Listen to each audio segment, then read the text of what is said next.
Hello, my name is Michael Dewan Herrick. I'm a psychotherapist and a life coach in private practice in London. In this video, I'll talk about toxic parents and how to deal with them. I'll describe what a toxic parent is, how they impact and wound their children, a path for healing from those wounds, and how to deal with toxic parents directly if you have one, or even two. Since you're watching this video, I'll assume that you are an adult and you've had to deal with a toxic parent most of your life. Before I talk about how to deal with them directly, I want to talk about what I mean by toxic and what the impact of that toxic parent has on their children. One of the most common things that psychotherapy clients share is that they have at least one toxic parent. It's not always true, but it usually is. There are blatant forms of toxicity like physical, sexual, and emotional abuse. There are less obvious forms such as chronic, low-level neglect. These things can come with alcoholism, drug abuse, and other addictions that compromise or destroy the ability to properly parent a child. There can also be mental health issues such as narcissism, borderline personality disorder, schizophrenia, bipolar disorder, depression, anxiety, OCD, and the like. All of these issues can cause great challenges to parenting, which is a challenge on its own. I have seen and worked with all of this in my career, in addition to my private practice over the past 15 years, where these issues have been a common part of my clients' stories. I also worked for 5 years as a home-based family therapist in the U.S. for families court-ordered for therapy due to abuse, neglect, or juvenile delinquency. I also worked in an adolescent counseling center, and as part of that job, I facilitated a Children of Alcoholics group and co-facilitated with a female therapist a sexual abuse survivors group for girls. What I have to say is not just theoretical book knowledge. But I should also say that my experience is not just professional, it's personal, as I also have experienced toxic parenting and been on my own long path of healing. Toxic parents often have their own histories of neglect and abuse, sometimes including serious trauma as children. I'm not out to attack parents who wind up being toxic to their children. They have their own stories that can help to explain and understand why they struggle and fail as parents. But the fact remains that they hurt their children in many ways, causing deep wounds that can take much time and are difficult to heal. From the moment we're born, if not before, we need a safe and optimally stimulating environment in which to grow, learn, and develop. We have needs that must be met. We need to experience that we are worthy of attention to start with. And as we grow, we need to experience that our feelings matter to others. Not by always getting our way, but by a parent allowing us to feel what we feel and supporting us in expressing it. We need both support and guidance. We need to be allowed the independence to do things and make our own decisions when we're ready. We need to be allowed to become our own person and not be forced into a parent's preconception of who we should be.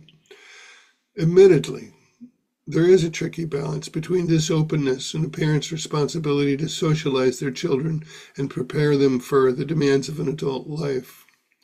In my opinion, a toxic parent isn't one who makes some mistakes and doesn't get this balance perfectly right. A toxic parent is one that either neglects to provide any support or guidance, who is abusive, or who tries to enforce rigid expectations over things that their children, especially when grown, have every right and ability to decide for themselves. Because there are an infinite number of ways that parents can be toxic, as well as degrees of toxicity, I can't address everyone's situation with any precision. But I can name a variety of ways that toxic parenting impacts their children. Maybe you've been impacted in some of these ways.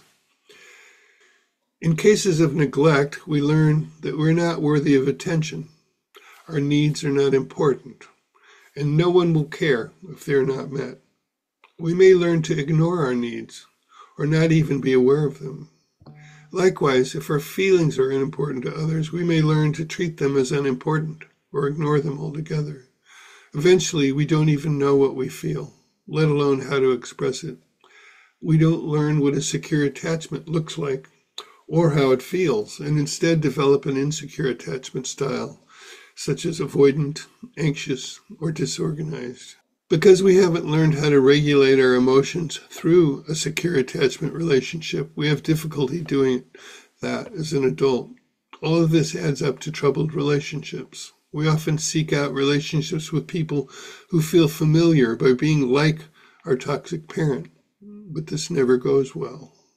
Because of all of this, we might, and often do, adopt secondary coping strategies for self-soothing when we feel distressed, like addiction to alcohol, drugs, gambling, porn, and so forth. Maybe we learned this from our parents. I started off talking about neglect, which can lead to all of these other things if severe and chronic enough. It can be hard to identify toxicity when it is less dramatic, but the consequences can still be significant. When the toxicity is at the level of abuse, the likelihood of more extreme consequences escalates. Also, the earlier in life we're neglected or abused, the more serious the impact on our development, and so the more severe our distress and dysfunction as adults. If you are somewhere in this mix, I want to talk to you about how to deal with it. The fact is, you have been dealing with it most of your life already. The question is, how have you been dealing with it? And is there a better way? If you're liking this video, you know what to do. Please give me a like and subscribe. I'd greatly appreciate it. Thanks. Okay, back to the topic. Maybe you've dealt with a toxic parent by trying to get attention, approval, and love from them, by striving to be and do whatever they expect. Maybe you've been successful at this to some minimal degree, but you aren't happy doing and being what pleases your parents. Maybe you have tiptoed around them, avoiding telling them anything that might trigger their disapproval, a lecture, or unsolicited advice. Maybe you have appeased them so that you don't trigger their anger. Maybe you have assumed an emotional caretaker role with your parent, listening to all of their troubles out of a feeling of duty and guilt, while secretly resenting it because they rarely, if ever, listen to you or offer emotional support like a parent should. Maybe you fight with them and complain about the way they treat you, but they don't listen and nothing changes. Maybe you make excuses for them and minimize their toxic behavior and blame yourself for its impact on you. These are just some of the many ways that I have seen my clients try to cope with toxic parents. The first step in finding better ways for dealing with toxic parents is to admit to yourself that they're toxic. To recognize this, it's necessary to understand what your natural needs were as a child and what they are now as an adult. I talked about this earlier, so I won't repeat it, but basically, we need to understand that it is a parent's role to meet their children's needs, not perfectly, but well enough. Then we need to recognize the impact of not having those needs met. I find that many of my clients have a hard time with this. As stories are told of poor treatment, they won't allow themselves to call it what it is and feel angry about it. They look for reasons to empathize with and excuse their parents and blame themselves. They admirably want to take full responsibility for themselves. But meanwhile, they're sitting under a mountain of shame that crushes and haunts their lives. When we can recognize the impact of having a toxic parent, we realize that many of our difficulties are the result of unmet needs and not because there is something fundamentally wrong with us. When this awareness dawns, shame loosens its grip, and usually what arises is anger. Allowing oneself to feel this anger is the first step. The question then becomes, where does this anger go, and what do we do with it? No matter how strong the anger is, I find that in most cases clients still want to preserve some hope that their parent can be redeemed and that their relationship can change. There's a tenacious belief that they might yet receive the love and attention they have hoped for. I have learned that people cannot be talked out of this. They must come to the realization themselves that this is a futile hope. On rare occasions, I have seen some repair in these relationships when the adult child attempts to address their grievances. It should probably at least be attempted. Most often, however, the attempt is met with defensiveness. This then serves to deepen the wound. This can become a chronic dance. When such an attempt at repair seems worth a try, it's important to do it in a way that is least likely to provoke a defensive reaction. I recommend something like nonviolent communication, the technique described by Marshall Rosenberg. There isn't time to describe this here, but if you're interested, I've left a link below to some information. If this fails, and it becomes evident that one's parent is incapable of listening, understanding, or responding in a constructive way, our anger can turn into deep sadness and grief. We are confronted by the reality that our parent will never be able to meet our emotional needs. We can either accept that or not. If we don't accept it, the path ahead will be full of frustration, repeated futile attempts to get what we need from that parent, ongoing conflict and turmoil, and our wounds will remain open and even deepen. Once we can accept our parent as they are, another path opens up. And by accept, I don't mean decide that it's okay, but just face the fact of who they are. When we fully accept that they will not meet our needs, we can assume responsibility for our own healing. Now the question is, how do we take that on? This is not the premature responsibility that ignores a parent's responsibility and is mired in shame. It's a responsibility that takes stock of reality. As important as it is to access the anger that comes from recognizing the impact of toxic parenting and relieving false shame, we can get stuck in it. We can dwell in bitterness and resentment, engage in futile cycles of unproductive conflict, and avoid responsibility for our own healing. This is why the stage of grief and acceptance is so important. We may never forgive our parent, but we can let go of the anger that can destroy us. The next question is, what kind of relationship, if any, can we have with this parent when we accept them as they are? We may still want some connection rather than none at all. For this to work in a way that doesn't perpetuate further wounding, in a word, we need boundaries. We need to decide when, where, under what circumstances, and how frequently and for how long we're willing to spend time with that parent. We need to decide what we will and won't share with them, and what conversations we're even willing to engage in.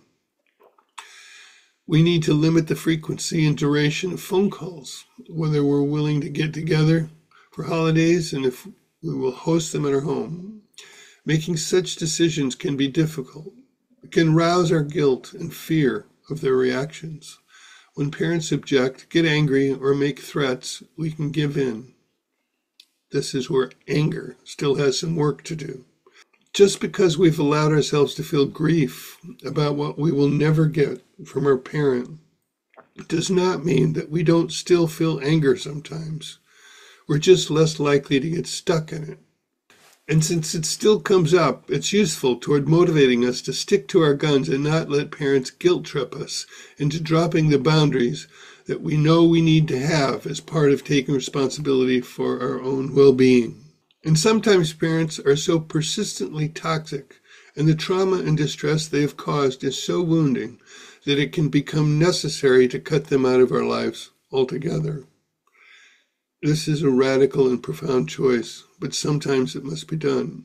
It can be especially difficult when parents become elderly or ill and may require care.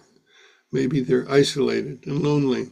In such cases, the decision to maintain a no-contact rule can be an excruciating choice for some. It would be easy for me to say that such circumstances should not change one's resolve, and one's own well-being must always be the top priority. While that might be true, it's a personal choice that only the person in that situation can make. I will say that even if the choice is to re-engage, out of a sense of compassion and duty to a parent, other firm boundaries should remain in place. Also, even when it's necessary and we succeed at cutting a toxic parent out of our lives, we still need to deal with their voice in our head. We interject our parents' toxicity, and they continue with a running, shaming commentary on our lives and our choices. We need to recognize this voice and find ways to neutralize it. We may not be able to immediately shut it up, but we can see it for what it is and not buy into it. Maybe we can use our imagination to put a red clown nose on it and give it a loud raspberry sound. We could be creative.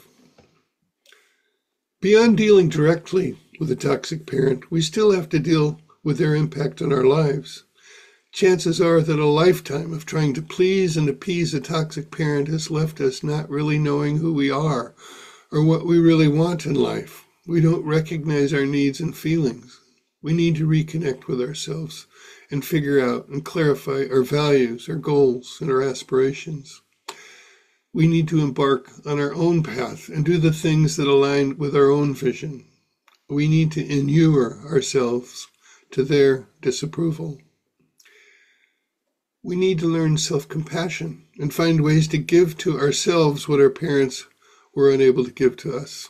This means validating our needs and feelings and learning how to both tolerate and soothe distressing emotions. Perhaps we need to forgive ourselves for doing things that were the only way we knew how to cope once upon a time. We need to forge a new path when it comes to relationships, with an understanding of the patterns of behavior of our toxic parent. We can spot this in potential friends and partners, and we can boycott it. There is a powerful tendency to be attracted to the very same toxicity, and we need to resist it. It can feel strange and be difficult to be with someone more emotionally healthy. It might even seem boring, and it is often difficult to trust. But finding such a relationship and forming secure attachments is a key part of the path forward. Another thing to keep in mind when on this healing journey is that because of our experience with a toxic parent, feelings of anger and grief can continue to come up.